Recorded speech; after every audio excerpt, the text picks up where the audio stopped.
essas teses de recuperação de crédito pode ser feita administrativamente?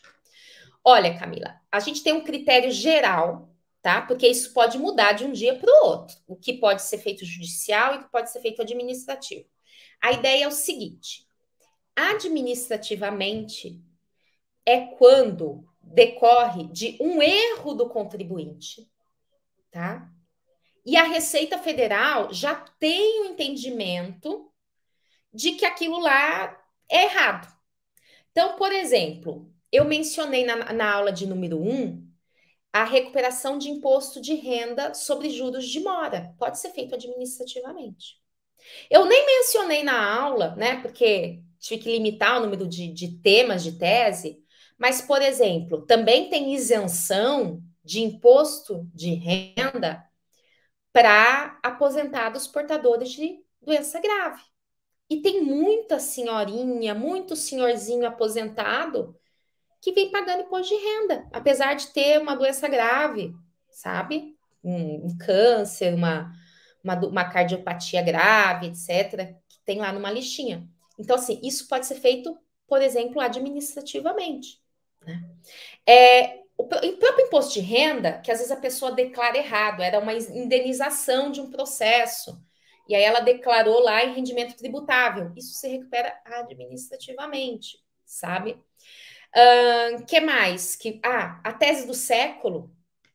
Hoje, você pode fazer administrativamente, exclusão do ICMS da base de cálculo PIS e COFINS. Você pode recuperar, inclusive, os últimos 5 anos administrativamente.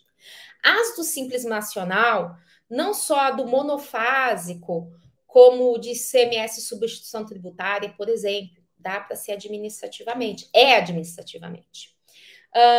Que mais? Contribuições sobre a folha de pagamentos. Tá? Contribuições sobre a folha de salários, dá para fazer administrativamente várias coisas. Por quê? Por exemplo, salário e maternidade, STF já diz que não incide.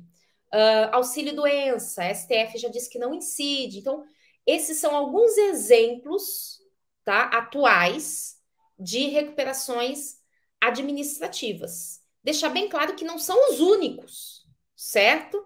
Por quê? Porque quantas vezes o cliente declara uma coisa errada, certo? E daria para fazer administrativamente a restituição.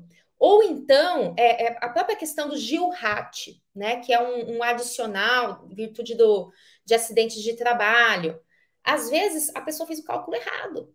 Então, isso tudo que for de cálculo errado, de coisas erradas, que a Receita Federal já reconhece, ou que o STF já julgou inconstitucional, em repercussão geral, em ADIM, isso são coisas que dá para fazer administrativamente.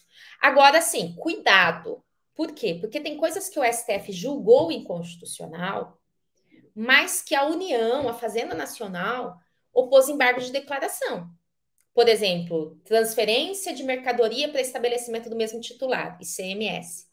Então, isso ainda não transitou em julgado, então precisa entrar com ação judicial, tá? Então, quando o STF já decidiu e transitou em julgado, e aí já veio a Procuradoria da Fazenda e falou assim: reconheço que o STF julgou. Aí você faz administrativamente. O que mais administrativamente? Insumos de PIS e COFINS. Né? Por exemplo, eu sou uma fábrica de copos e eu tenho vários gastos na minha empresa. E muitas empresas, porque existia uma restrição da Receita Federal de várias coisas que não podiam ser aproveitadas, por exemplo, equipamentos de proteção individual, não podia ser aproveitado. E, em razão de uma decisão do STJ, hoje se entende que sim, certo? Então, insumos de PIS e COFINS também pode ser aproveitado administrativamente, tá? Então, o critério é esse, tá? Você aproveitar administrativamente aquilo que a Receita Federal, seja por um erro do contribuinte, ou seja porque teve uma decisão já do STF ou do STJ, reconhece esse direito, tá? E não precisa de ação judicial.